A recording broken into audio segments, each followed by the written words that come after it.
Шившинхэн байсаар 100 жилийг үжигсэн хэмээн эрмэн өдрөг бодолтой элгэмс үзэгч та бүхнийхээ амар амгалан айлтган мэдчиж Эрдэнэтэнтэй ярилцах цаг нэвтрүүлгийн маань шинэ дугаар ийхүү эхэлж байна.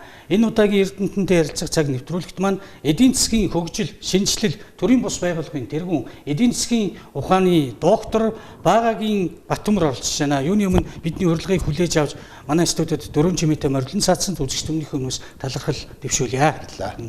Тэгэхээр цагийн зүй дагаж дэлхийн минь иргэсээр байгаа энэхэн ором цаглашгүй удам оюун ухааны хариулаар хүндрэлтэн хөгжин дэвшиж байхад би уран бүтээлч хүнийхээ хувьд бол олон зүйлийг бас эргэж хардаг л да. Эгэл жирийн хүмүүний амьдралын өртөн дээр түр хуудлаад буцахтаа бид нар олон сайхан ол зомог мэдрэмжтэй очдог. Тухайлбал та манай нэвтрүүлэгч очин болж орж байхад надад ийм нэгэн мэдрэмж төрж байна. Үнэхээр одоо та Галийн ерөнхий газрын дарга байсан. Татврын газрын ерөнхий газрын дарга байсан. Энэ одоо Монголын нийгмийн том салбарыг нуруунд дээр үүрж явсан, судсыг барьж ирсэн энэ хувь эрдэмтэн хүний хувьд энэ цаг наргүй одоо уран зохиолын хэлээр ярих юм бол одоо аимшиг ирэх юм бол төр хүлээж би завгүй байна гэж хэлдэг шүү дээ. Түүн лугаа адил ийм их завгүй цаг наргүй ажилтаа хийж ийм олон бүтээл эдийн засгийн ухааны чиглэлийн энэ сайхан бүтээлүүдийг бүтээж 10 гаруй ном таны бас нэлээд гурцхан нийтлэл бас асуудал дэвшүүлсэн өгүүлбэрүүдийг төвийн хэвлэлийн сони хэвлэлээр бол зөндөө уншиж байсан.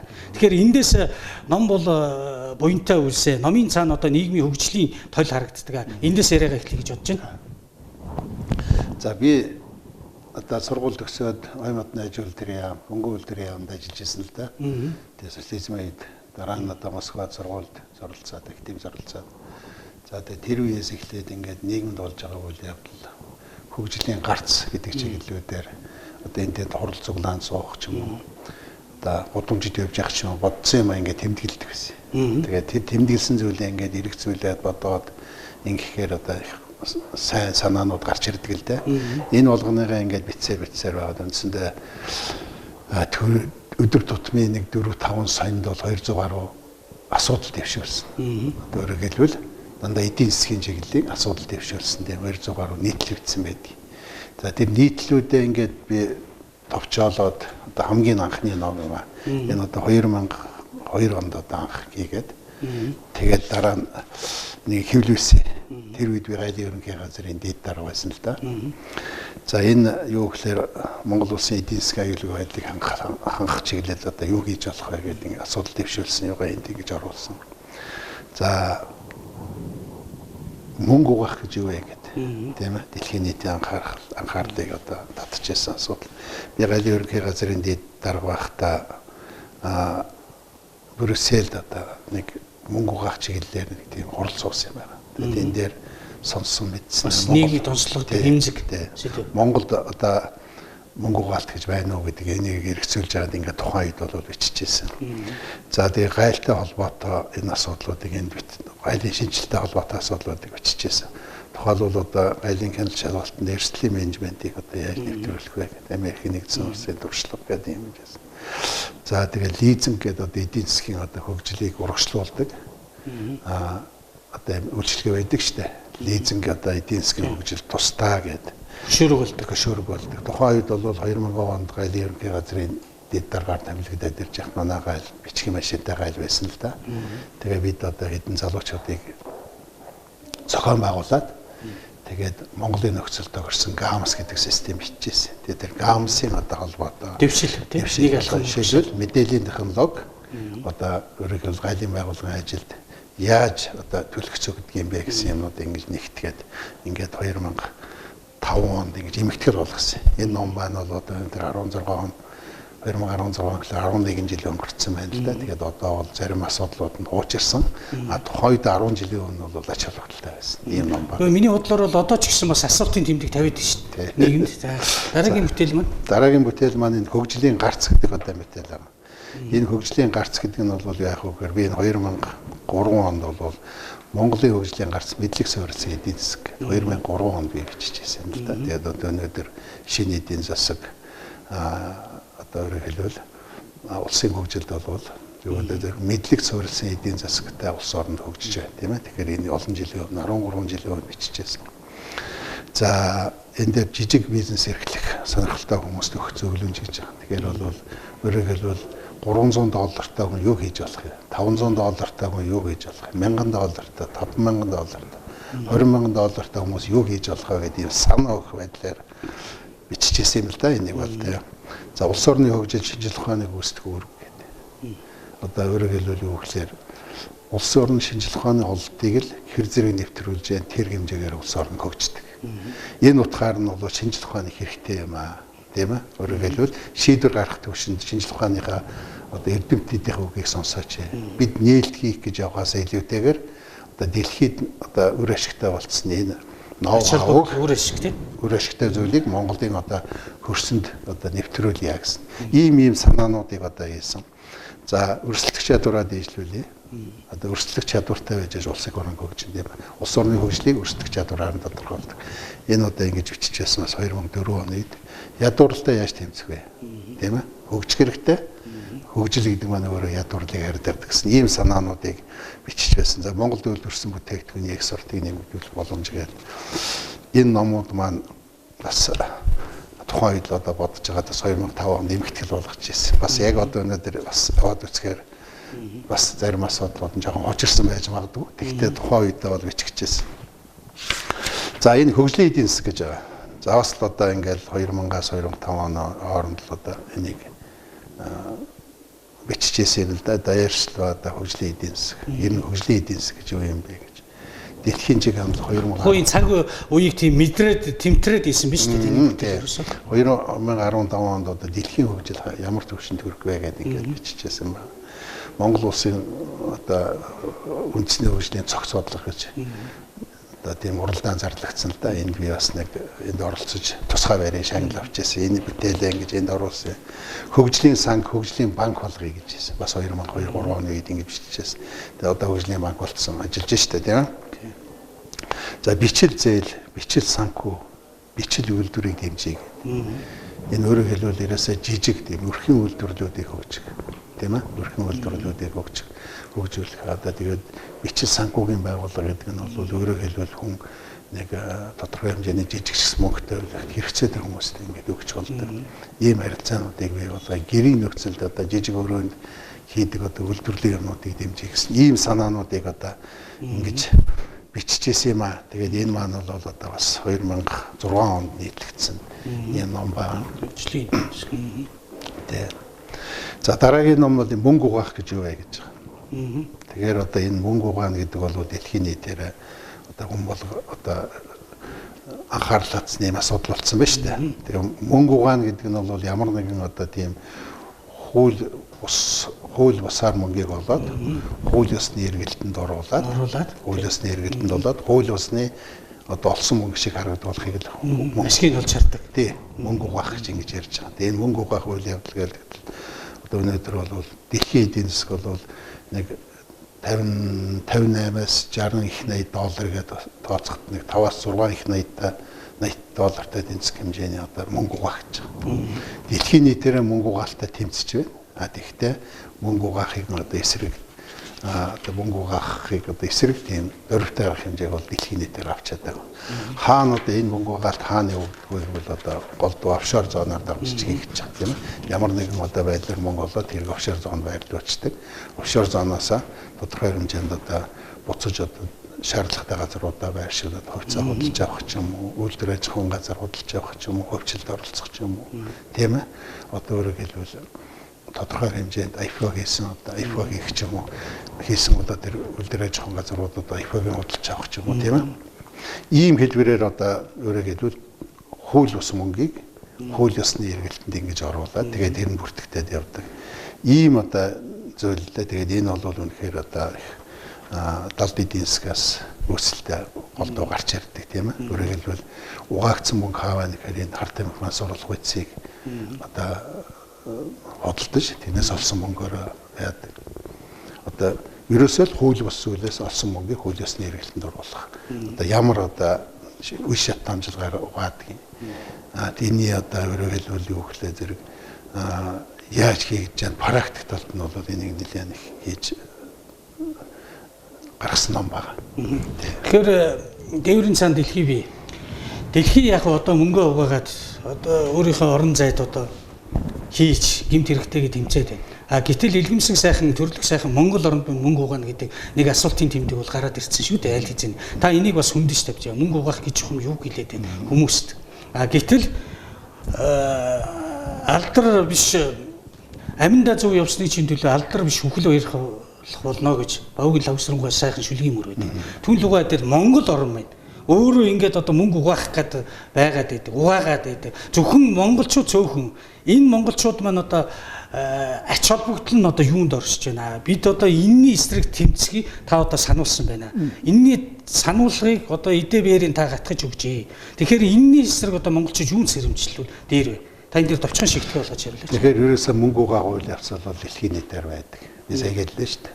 Дэлхийн хэмжээнд 5 их $80 тэнцэх хэмжээний мөнгө угаагч байдаг гэж. Тэгэхээр энэтэй тэмцэх арга бол юу гэхээр хууль тогтоомжоо боловсронгуй болгох. Тэгээ хууль тогтоомжоо боловсронгуй бол ялангуяа одоо энэ гайлын байгууллага, татврын байгууллагын одоо чадварыг дээшлүүлэх. Өөрөөр хэлбэл тийм эрх зүйн орчин одоо сайн болгох тийм ээ.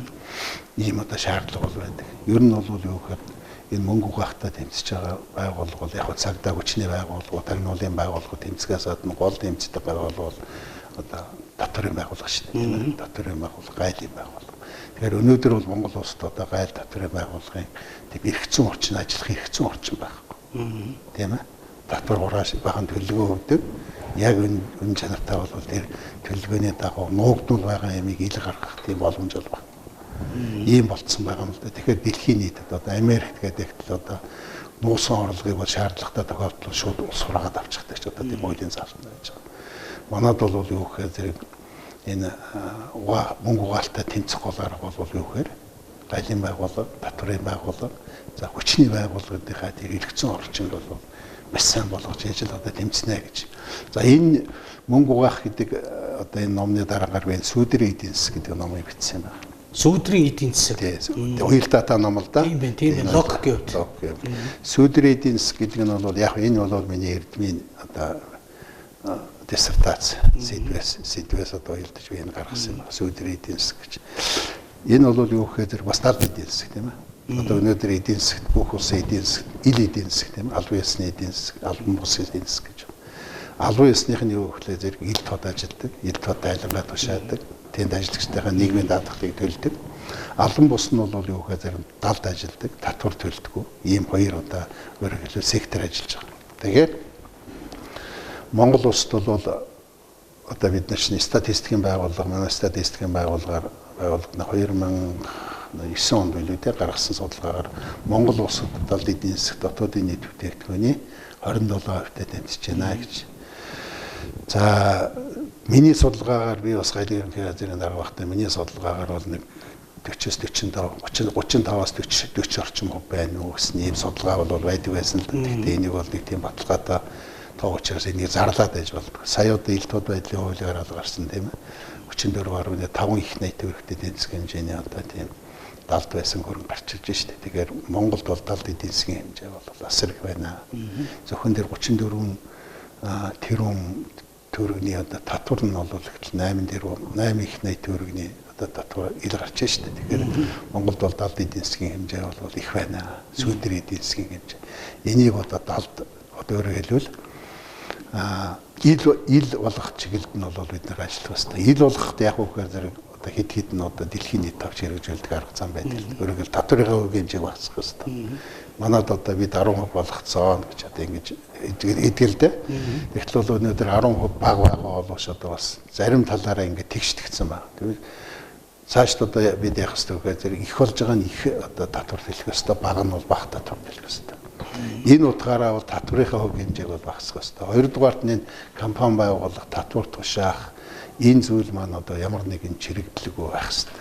Тэгээ ягаад гэдэг далд эдийн засаг үүсээд идэг нэгдүгээрт одоо мөнгө төлөхгүй татвараас зугтаж байгаа боловч төрийн хүн сурталаас зугтаж далд эдийн засаг руу ордог юм байна. Тэгэхээр далд эдийн засгийн талаар одоо бид цаашдаа их сайн судлах ёстой. Энэ бол юу гэхээр нэг хэсэг нь татвар төлөөд яваад байдаг, нэг хэсэг нь төлдөг.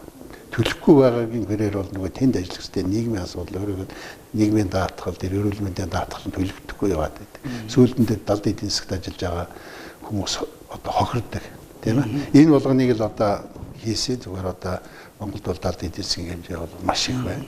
За энийг бол одоо татврын байгууллагын хувьд бол ил гаргаад ажиллахаас эрх зүйн орчин бол алга. Тэр болгонд хөрөх бол бас хууль тогтоомжос. Хууль тогтоомж зэгцтэй байх хэрэгтэй. Тэгэхээр зэрэг ямар төр хүчтэй байдаг бол мөнгөтэй төр хүчтэй байдаг. Зах зээлийн нийгмийн одоо төр яаж мөнгө олох вэ? Татвараараа л мөнгө олно шүү дээ, тийм ээ. Тийм учраас татврын байгууллагыг одоо хүчтэй болгох ёстой. Тэрэнд одоо тавих одоо эрх зүйн орчныг хамгийн түрүүнд сайн болгож явах ёстой. Хоёрдугаарт нь бол одоо орчин үед яг нэг хэрэгслээр хангах ёстой, хүмүүсээ сургах ёстой. Ийм ажлуудыг одоо хийж ээж одоо энэ далд эдийн засгт тэмцэнэ. Тэгэхдээ далд эдийн засаг ус гэж дэлхийд бол байхгүй, тийм ээ. Хамгийн бага одоо далд эдийн засагт ус гэдэг нь Сингапур гэдэг одоо дотоодын нийт бүтээгдэхүүний 8% эзэх хэмжээний гэж юм. Америкт бол одоо бас нэг 7-8% эзэх хэмжээний ч гэсэн юм байна. Тэгэхээр дэлхийн нийтээр далд эдийн засгийг ил болгох чиглэлд ажиллаж байна гэж ингэж ойлгох хэрэгтэй. За дараагийн ном бол энэ мэдлэг суурилсан эдийн засгийн мэдлэгийн менежмент гэж. Энийг одоо би 2011 онд бичсэн байна.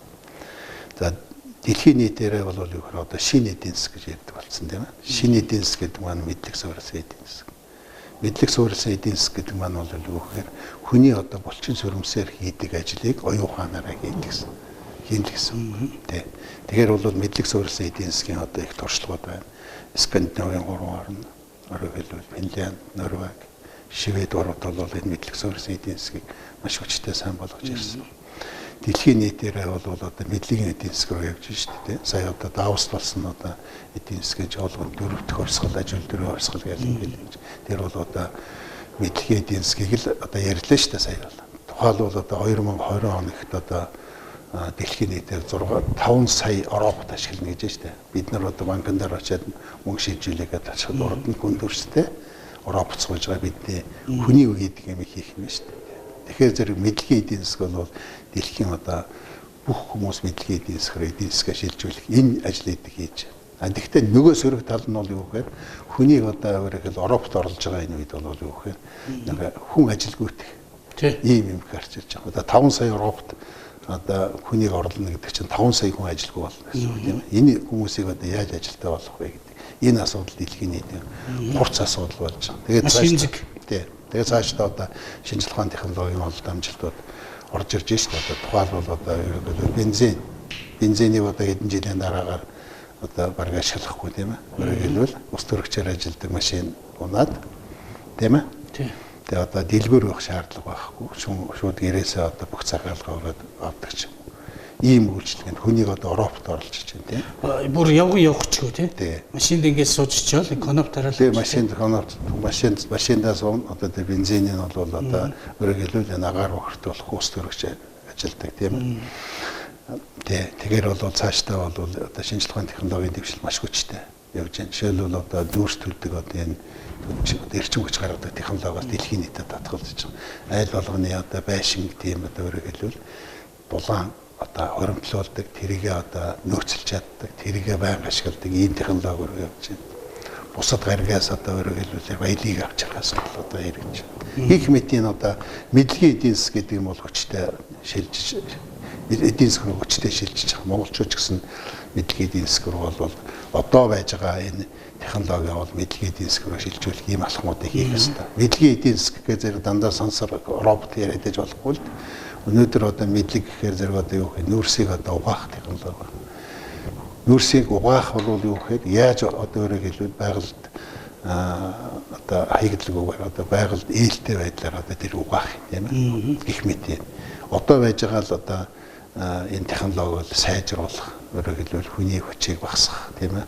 Үр ашгийг дээшлүүлэх, бүтээмж дээшлүүлэх. Энийг л мэдлэгийн эдийн засаг гэж байгаа шүү дээ. Тэгэхээр одоо бид ч гэсэн бол өнөөдөр байж байгаа технологид өөрчлөлт хийж хийх ёстой. Түүнээс биш одоо мэдлэгийн технологи гэхээр зэрэг сар нарны технологи гэдэг одоо дэлхийн сансрын технологи робот гэж ойлгоод байж болохгүй. Энэ болгоныг ингэж одоо биччихсэн юм аа. Ойлголт шүү дээ. Би энэ 10 онд энэ баялагын менежмент гэж одоо ном бичсэн. Энэ баялагын менежмент гэдэг ном бол юу гэхээр асар их баялагтай мөртлөө яагаад ядуу байна гэж тийм. Баялагын менежментийг зөв хийж чадах юм бол хөгжил дэвшил. Баялагын менежментийг буруу хийх юм бол хоцрогдол, бохордол гэж тийм ээ. Ингэж одоо дэлхийн нийтэд саяхан одоо нэг Америкийн нэг эрдэмтэн хэлсэн байсан л баялагын менежментийг одоо шилдэг жишээ хазгастаа баялагын менежментийн хамгийн муу жишээ Монгол гэж. Тэгэхээр бид нар бол өнөөдөр баялагын менежментээ бол хийж чадахгүй шүү дээ, тийм ээ. Тэгээ баялагын менежментээ хийж чадахгүй. Ийм их баялагийг бол одоо өөрөөр мөнгө олгох, одоо мөнгө ард түмнийхээ сайн сайхны төлөө зарцуулахад бол одоо дэлхийн одоо баялагын шилдэг менежментүүдийг Монголд нэвтрүүлэх шаардлагатай, тийм ээ. Өөрөөр хэлбэл хөрөнгө оруулалтын гэрээг байгуулахдаа монголчууд бид өөрснөө гэхээс илүү дэлхийн шилдэг фирм одоо энэ чиглэлээр мэргэсэн одоо компаниудыг авчираад бидний зүгээс одоо хөлсийн сонголтоо зөвчтэй хөлсийн төлөөд гэрээгээр хэлсэн мөрөөр мөнгөний өгөө тэр компаниудаас дэлхийн түвшний одоо тэр гэрээг хэлцлийг байгуулах хэрэгтэй. За тэгээд тэр компаниудын оруулж ирж байгаа техникийн технологийн тухайн улсаас хаягдсан, шаардсан технологи ш. Хамгийн орчин үед байгаль дээлтэй, тийм ээ. Хөдөлмөрийн одоо бүтээмж одоо их сайтай, хүний оролцоо багтаа. Ийм технологиудыг одоо авч хэрэгжүүлэх ёстой. Энэ чиглэлд одоо бичсэн номлодоо ингээ ярих юм бол бид одоо цаг бага учраас товчхон ярьж байгаа шүү дээ, тийм. Ийм ном юм байгаа маа. Энэ одоо бас тийм 30000 ширхэг хэвлээд одоо үндсэндээ нэг зөвхөн үлдсэн байгаа. Одоо их сургууль энэ оюутнууд их авч байгаа. Тий. Манай одоо ашигт төвний чиглэлийн одоо хэд хэдэн компаниуд бас 100 ширхгээр авсан. Бас эрэлттэй ном л да. Хэрэгтэй юм байна тий. За дараагийн ном бол энэ дэлхийн санхүүгийн хямралын менежмент гэдэг одоо 9 онд бичсэн ном байна. Энэ бол юу гэхээр бас л одоо энэ би чинь 2008-9 оны үед чинь дотоодын нийт бүтээгдэхүүн хасах 1.5 руу орж, тийм ээ. Өсөлт байхгүй доошоо орсон. Тэгээд одоо валютын айш өсөж, тийм ээ. Насаар одоо тийм хүнд байдалд орсон. Тэр үе бол юу гэхээр зэрэг Америкийн нэгдсэн улсаас одоо улбаатай одоо моргижийн зээлээс одоо улбаатай хямрал бол дэлхийн нийтийн хямрал болсон. Энэ мөн яаж нэг зэрэг тухайн үед бол Америкийн хямрал тэр бүс нутагт тэр хэдэг орн хөгжингөө орнуудын хэмжээд асуудал шийдэгдэг байсан бол өнөөдөр дэлхийн автгаа болсон учраас Америкт болсон хямрал Монголд одоо сүүдөр нь асар хүчтэй тусч байгаа шүү дээ. Тийм учраас тэр төрөлттэй. Тийм учраас бол энэ дэлхийг албаарчлагдсан энэ үед бол ерөөсөө дэлхийн нийтийн асуудал бол бүх дэлхийн асуудал болж байгаа, тийм ээ. Монгол болж байгаа асуудал дэлхийн асуудал байна, тийм ээ.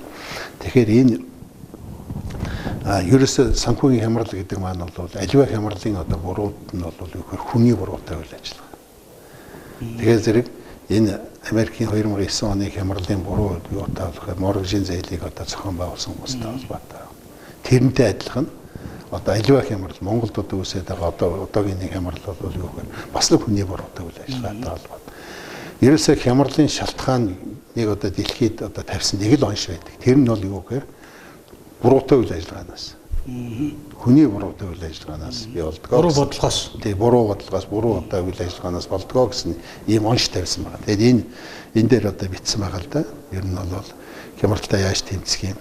Тэгээд энэ хямралтай уялдуулаад дараагийн битсэн ном нь одоо эрсдлийн менежмент гэдэг ном байна. Тэгээд эрсдэл бол хилж ирдэг, хэнийг ч ялгадаг. Тийм ээ? Хилж ирэхгүй хэнийг ч ялгадаг. Тэгэхээр зэрэгээрээс одоо орчин үеийн одоо энэ эдийн засагт одоо орчин үеийн одоо засгийн газарт аль ч улсын засгийн газрын эрсдэл тооцох асуудал бол хамгийн одоо хүчтэй яригдж байгаа бол шийдний хүчин. Тий. Одоо аливаа засгийн газрын гол үтсийн нэг нь эрсдэл болсон байна. Тэгэхээр бол санхүү эдийн засгийн хямрал бол дэлхийд их үе шатн одоо өөрөөр 2009 онд бий болонгуудаа дараагийнх нь одоо ингээд энэ дэлхийн орн одоо түүхийдийн үн унсантай холбогдуулаад дараагийнх нь мөчлөг нь их ойртсон байна л да, тийм ээ. Дэлхийд одоо хямрал болж байгаа зарлааг байна. Зүгээр Монголд болцсон болж байна л да. Тэгэхээр бид яг үг гэхээр аливаа болох үйл явцыг одоо урдшиж харах хэрэгтэй. Өөрөөр хэлбэл эрсдэл гэдэг чинь юу гэхээр ерөөсөө юу гэхээр учрах одоо тодорхой хугацаанд бол учрах эрсдэл одоо өөрөөр хэлбэл аюул. Эрсдлийн менежмент гэдэг нь бол тэр аюулыг урчилж харах асуудал. Тэгэхээр сүүлийн үед бол энэ эрсдэлээр тооцогч байгаа юм уу гэхээр дэлхийн нийтийн экологийн асуудал аюул хэцүү болсон. Дараагийн эрсдэл бол дэлхийн нийтлэл экологийн эрсдэл байж магадгүй. Экологийн одоо тийм аюул байж магадгүй, тийм ээ. Халдвар төвчний одоо аюул байж магадгүй, тийм ээ. Янз бүрийн одоо вирус дарахж штэ. Тэгэхээр энэ дээр бол юу гэхээр бид нэр ингэсэн миний үед ингэсэн л дээ. Улс төрийн эрсдэл Монгол одоо өөрөөр хэлбэл юу гэхээр жижиг улс тийм ээ. Ямар улс төрийн эрсдэл тийм. Энийг одоо ингэж харуулж тавьсан. Нийгмийн эрсдэл, эдийн засгийн эрсдлийн менежмент. санхүү банкны эрсдлийн менежмент, хөрөнгө оруулалтын эрсдлийн менежмент, татварын эрсдлийн менежмент, гайлын эрсдлийн менежмент, мэдээллийн технологийн эрсдлийн менежмент. Тэгээ би 2006 онд бол айлын ерөнхий газрын дарга байхдаа анх гайлын эрсдэл гэдгийг бол нэвтрүүлж IT програм зохиож ажил болгож ирсэн. За 2011 он 12 онд татварын ерөнхий газрын дарга байхдаа татварын эрсдлийг гэж юу юм бэ? Яаж одоо нэвтрүүлэх ингээд энэ чиглэлээр тусгай бүтэц бий болгож бүх салбартаа бүтэц бий болгоод одоо жилд 12 мянган аж ахуйн нэгжийг шалгадаг байсан бол эрсдлийг нэвтрүүлснээс 2-3 мянган аж ахуйн нэгжийг шалгад. Эрсдлэгөө бол тэр 5 жилийн хугацаанд заавал шалгах шаардлагагүй. Эрсдэлтэй аж ахуйн нэгжээр шалгах. Ер нь цаашдаа ч гэсэн одоо концепц ол тэр. Тэгж ингэж одоо хийгдсэн ном байгаамаа. Энэ бол одоо миний энэ бичсэн номууд дотор бол хамгийн тийм их сайн ном гэж одоо би өөрийгөө энэ дотроос боддог. Их олон талаас нь авч үзсэн. Тэ. Өнөөдөр бид нар мэдээллийн технологи нэвтрүүлнэхээр байгууллага болгоно одоо ингээд хошуурч байгаа. Хүн болгоныг байгууллага болгоныг одоо програмтай тийм ээ. Бүртгэлтэй. Тэгэхээр энэний одоо эрсдэл гэдэг юм бол би тооцохгүй байгаа тийм ээ. Экологийн эрсдэл гэж одоо айхтар юм гарч иж шүү дээ одоо сүүлийн үед. Экологийн эрсдэл Монгол улс ч бол одоо нийт газар нутгийн 76% нь цөлжчихсэн. За цаашдаа бол юу гэхээр энэ зуудын одоо өнөөдөр бол бас гамшиг гамшиг бол их нөөрлж байгаа. Тиймээс энэ гамшигын эрсдлийг бол маш сайн одоо тооцож явах хэрэгтэй. Эд болгоныг одоо энд бичсэн байгаа. Миний бичсэн номууд бол хамгийн сайн ном нь одоо энэ эрсдлийн менежмент гэдэг юм. За би гайлын ерөнхий газарт 2000-аас 2005 оны хооронд дэд дараагаар ажилласан. 2005-аас 2008 хооронд дараагаар ажилласан юм. Тэгээд энэ хоорондоо бол юугаар гайлын ер нь дэлхийн гайлын байгууллагын гол одоо хийдэг ажлуудын үндсэн гол хариуцлага ажлын нэг бол юу гэхээр энэ харт эмхтэй тэмцдэг. Тэ. Тэгээд одоо харамсалтай нь бол манай энэ гайлын байгууллага бол сүүлийн үед хүмүүс юу гэж ойлгоод татвар хураадаг байгууллага гэж ойлгоод. Татвар хураадаг байгууллага бол биш.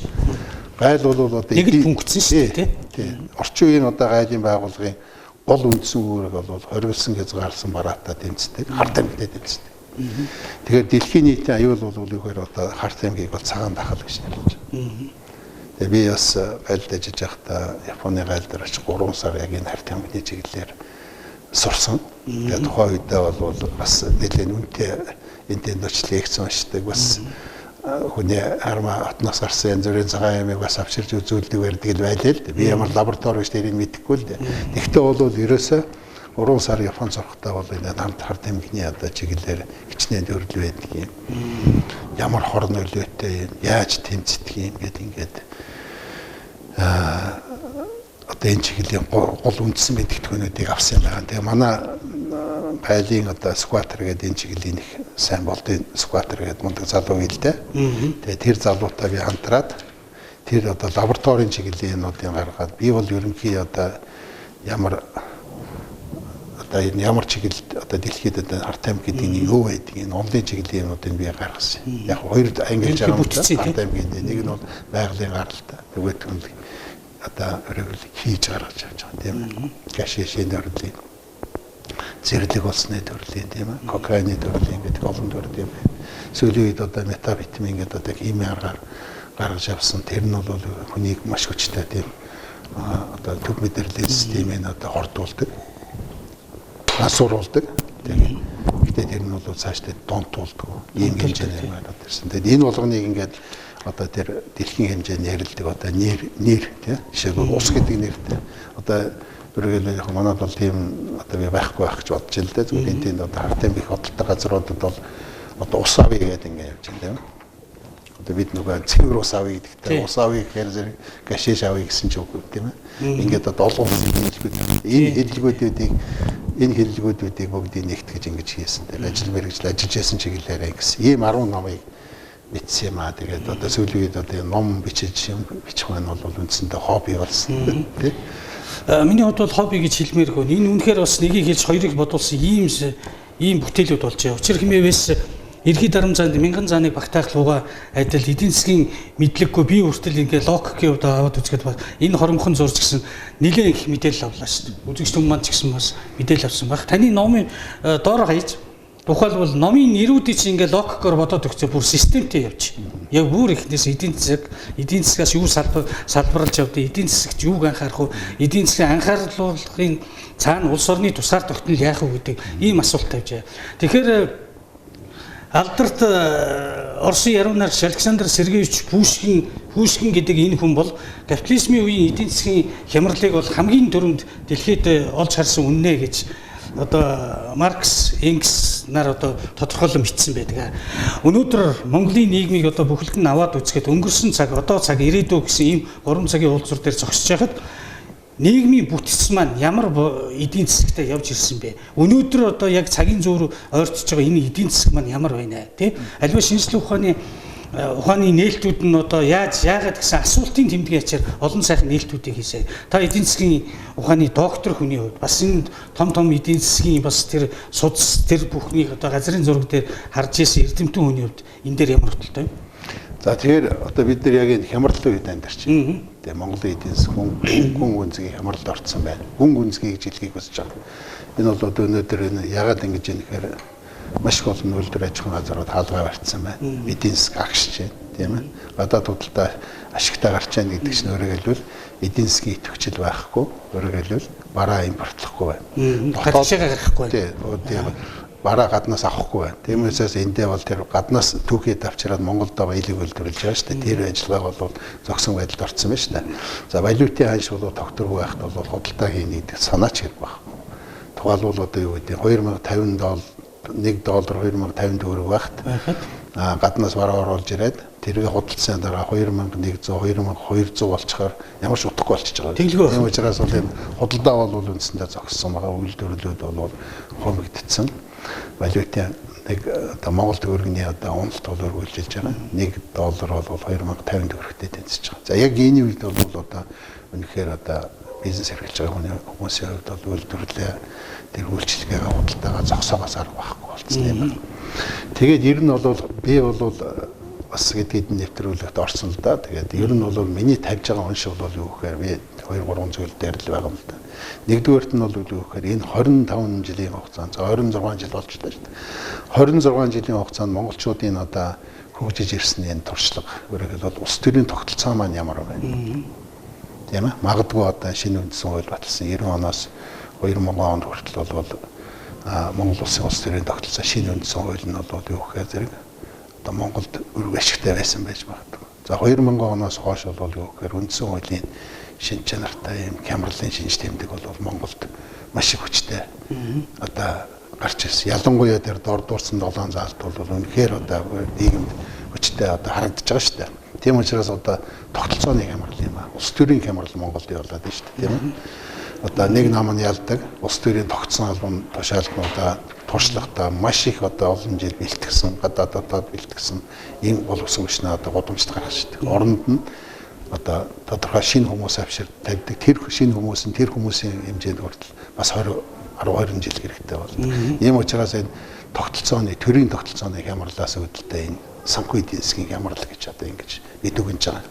За анх бол юу гэхээр валютын ханшаар өдөөгдсөн хямрал маань санхүү эдийн засгийн хямрал болоод одоо улс төрийн хямрал болоод ингээд цаашаа үргэлжилж шүү дээ. Тэгэхээр энэ маань цаашаа хаа хүрэх бол одоо үнэхээр бас тодорхойгүй.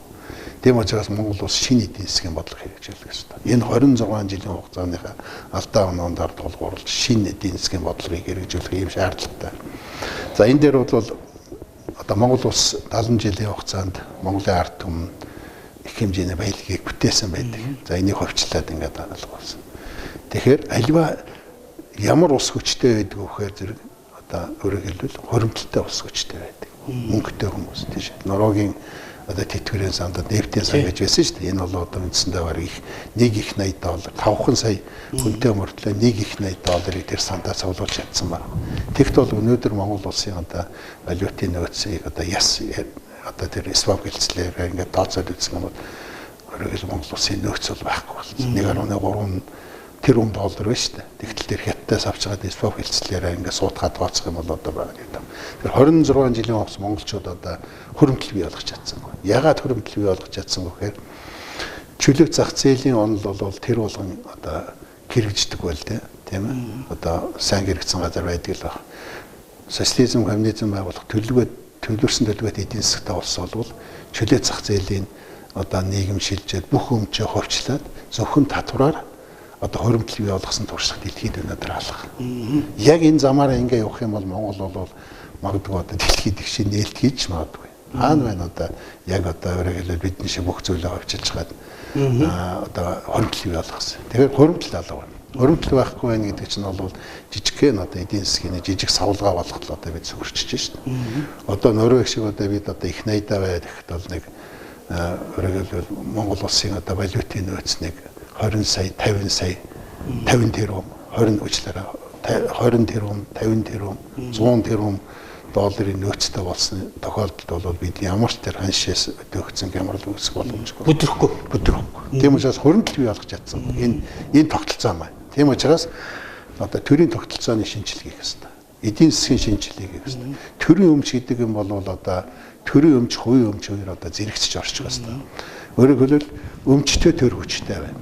Өмчтэй төр мөнгөтэй байна. Өмчтэй төр хуримтлалтай байна гэсэн ийм санааг би хэлж байгаа. Тийм учраас бол Монголын энэ стратегийн гэж хэлэгддэг энэ томоохон одоо аж ахуй ялангуяа одоо өөрөөр ач тултмын орд газруудаар төрийн өмчтэй компаниудыг байгуулах хэрэгтэй.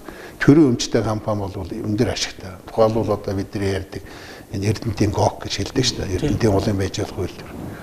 575 сая долларын борлуулалт хийсэн өнгөрсөн жил. Гэхдээ Монгол улсын төсвийн 30% бүрдүүлж байгаа. За оюу толгой 1.7 тэрбум долларын одоо борлуулалт хийсэн. Тэгэхдээ Монгол улсын төсвийн 11% бүрдүүлсэн. Энийн ялгаа нь юу вэ гэхээр зэрэг за тэнд яг оюу толгойд бол 34% төрийн өмч байгаа боловч бид тэрийг ашиглах хэрэг байна. Эрдэнэтийн улын байж болох үйлдвэрүүд бол 51% Монголын талд байна шүү дээ. Ийм учраас би бол миний одоо эдийн засгийн хувьд хэлэх бол Монголын одоо хөгжлийн эдийн засгийн загварыг одоо шинжлэх шаардлагатай. Төрийн өмчтэй компаниудыг байгуулах хэрэгтэй. Төрийн өмчтэй компаниг л одоо өөрөөр төрийн өмчтэй байхаар тань логер хулгай байдаг гэж болохгүй шүү дээ, тийм ээ. Хулгай гэдэг хүмүүс нь бол хуультай дүрмтэй хулгай гэвэл тэр одоо тэр шийтгэл амсаад явах хэрэгтэй шүү дээ, тийм ээ. Хүн болгон хулгайч биш шүү дээ, тийм ээ. Тийм учраас энэ хөгжлийнхаа эдийн засгийн энэ хөгжлийн загвараа өөрчлөх шаардлагатай, тийм ээ. Тэгэхээр хуримтлалын гэдэг галт тэргийг одоо бид нар хурдан мороор хөөгд гүйцэхгүй л болчиход шүү дээ, тийм. Тэгэхээр эдийн засгийн тэр хөөж байгаа эдийн засгийн тэр хөгжлийг одоо хөөх бус ухтаж бас золгон уулзах гүйцэх хэрэгтэй, тийм логик хэрэгтэй тийм монголчууд. Та энэ дээр эрдэмтэн хүний хувьд ямар бодолтой байна? Манай нэвтрүүлгийн маань цаг одоо өндөрлөгт өгч байна. Тэгэхээр манай үзэгч түмэнд одоо энэ одоо хөөх бус ухтаж уулзаж эдийн засгийн хамтын эвийн хүчээр яаж хөгжүүлэх вэ гэдэг та эрдэмтэн хүний хувьд бас бодлоо олцохгүй. За тэгэхээр бидний зам бол одоо өөрөөр хэлбэл Америкийн хойноос хөөгд тэр 300 жилийн түүхтэй одоо тэр Америкийн хойноос 200-300 жил хөөгөж бид хөөцөхгүй. За хөөгд өнөөдрийн төвшөнд хүрдэг юм аа гэвэл тэр улсын хөгжил бол бүр одоо шал өөр болцсон байна шүү дээ. Тийм учраас бид нар бол товчилж одоо ламдаж гэж хэлдэг шүү дээ монголчууд. Өөрөөр хэлбэл ламдаж одоо өөрөөр хэлбэл хөгжлийнхаа одоо өсвөрлөлттэй тийм хөгжлийг одоо бий болгох, тийм загварыг одоо бий болгож гаргаж ирэх хэрэгтэй тийм ээ.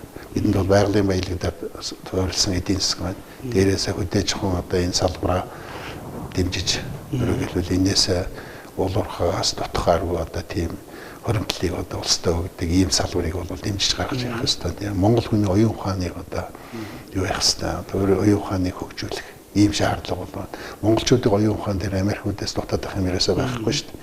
Хамгийн гол нь энийг яаж жолоодох вэ гэдэг асуудал байна. Тийм учраас бол сахилгатай байх хэрэгтэй бид нэ дэгтэй журамтай байх хэрэгтэй тийм ээ. Ардчил гэдэг чинь бол өөрөөр хэлбэл миний ойлгож байгаа хамгийн дэгтэй журамтай байхыг л ардчил гэж байгаа шүү дээ тийм ээ. Тийм учраас сахилгатай байх хэрэгтэй, хариуцлагатай байх хэрэгтэй, эдийн засгийн шинжилгээг одоо хийх хэрэгтэй. Эдийн засгийн шинжилгээг ингээ ярих юм бол бид хэдэн цаг ярьчихна л тийм ээ. Тийм учраас шинэ бодлого гаргаж ирж хэрэгжүүлэх хэрэгтэй. Шинэ бодлого нь бол юу гэхээр одоо сая сах цугаас нь хэллээ шүү дээ. Төрийн өмчийг бол ад үзэж хэрэг төрийн өмч байх хэрэгтэй. Төрдөө хэрэгтэй тийм ээ. За тэгээд цааш нь бол юу гэхээр төрийн одоо байгууллагуудын шинжилгэүүдийг өөрөөр хэлбэл одоо бид чинь 4 төгрөг болоод 3-ын үндсэндээ одоо урсгал зардал зарчиж шүү дээ. Нэг төгрөг нь бол банкны одоо өөрөөр хэлбэл тавьсан хөрөндөө явчихж байгаа. Бүтээн байгуулалт алга. Бүтээн байгуулалт алга тийм ээ. Тэгэхээр энэ хөгжлийн энэ буруу загвараа энэ хөгжлийн буруу зарцуултын энэ юмудаа засах шаардлагатай байна. Энийг одоо засахгүй бол цаашаа хөгжлийн талаар яриач хэрэг баг. Тийм. Тэгээд дээрэс нь бол юу гэхлээр зэрэг ноён өндөр чадвартай хүмүүсээ дэмжих хэрэгтэй. Ашигт мал тэмлэхийн салбарыг бол Монголын ард түмэнд хэрэгтэй. Ийм одоо өөрчлөлт шинжилт хийх хэрэгтэй. Тэнд одоо тэр Монголоос баахан ашигт болтол аваа яваад байдаг. Нэг солонг гэдэг сайхан сохор хүнд хүртэл үү гэж үг байдаг шүү дээ, тийм ээ. Тийм байж болохгүй шүү дээ, тийм. Нэг том тоо яриад байдаг, хүртэл байдаг. Ерөөсөө орчин үеийн эдийн засгийн шинжилгээ ухааны одоо гол одоо эдийн засгийн шинжилгээ ухааны гол одоо хэмжээр юу гэхлээр тэр ард түмний амьдрал яаж дэвшилж байна гэдгээрээ л тийм ээ. Түүнээс одоо Монголын эдийн засгийн үеийн 2% өсчлээ, 7% өсчлээ, 17% өсчлээ гэдэгтэй биш. Хамгийн гол нь ард түмний амьдрал яаж дэвшлээ. Тэр дундаж давхарга яаж бүрдэж бий болж байна гэдгээрээ л хэмжиж байгаа. Тийм учраас одоо ард түмдээ ээлтэй тийм ээ хөрөнгөл бий болгодог. Ямар нэгэн одоо тийм давлгаа гарч яхад тэрийг одоо даадаг дархлааг одоо эдийн засгтаа бий болгох хэрэгтэй тийм ээ. Энэ болгоныг хийдэг хүн маань бол хийдэг хүчин маань бол хүн байна. Тэгэхээр хүнийг одоо тэр намын энэ намын тийм ээ ингэх биш. Тэр одоо боловсон хүчнүүдийг бол тавьж одоо шаарддаг чаддаг одоо ажил дээр нь тавьж ингэж ээж л одоо Монгол ус хөгжиж штэ. За баярлалаа танд. Үнэхээр сайхан яриа боллоо. Эдийн засгийн мэдлэггүй би өөртөө эдийн засгийн газрын зургийг сэтгэлийнхэн төлөнд бол харж бас яг таны яг энэ ном, таны яг ярьж байгаа энэ категориор ингээд түлхүүрийг олж түлхүүртэх юм бол хөгжинө гэдэг тийм сэтгэлийн сайхан бол гэрэл бол уран бүтээлч хүний хувьд тусч байна. Илгэмсэн үзэгч та бүхэндээ зориулсан энэ удаагийн Эрдэнэтэнтэй ярилцах цаг нэвтрүүлэгт маань эдийн засаг хөгжил, шинжилэл, төрийн бус байгууллагын тэргүүн эдийн засгийн ухааны доктор Багагийн Батөмөр орслоо. Юуны өмнө бидний урилгыг хүлээж авч манай студид ирж сонирхолтой сайхан хууж дэлгэж өөрийн бас бодлоо хуваалцсан үзэгчдийн өмнөөс талархал төвшүүлье гэж бодож байна. Танд амжилт хүсье. За баярлалаа. Илгэмсгүй үзэгч та бүхэндээ зориулсан Эрдэнэтэнтэй ярилцах цаг нэвтрүүлэг маань их өндөрлж байна. Газарт галтаам тэнгэрт нартай хамт байхын үлзий үлгийг өрөөж нэвтрүүлгээ төрж жаргая. Баярлалаа танд.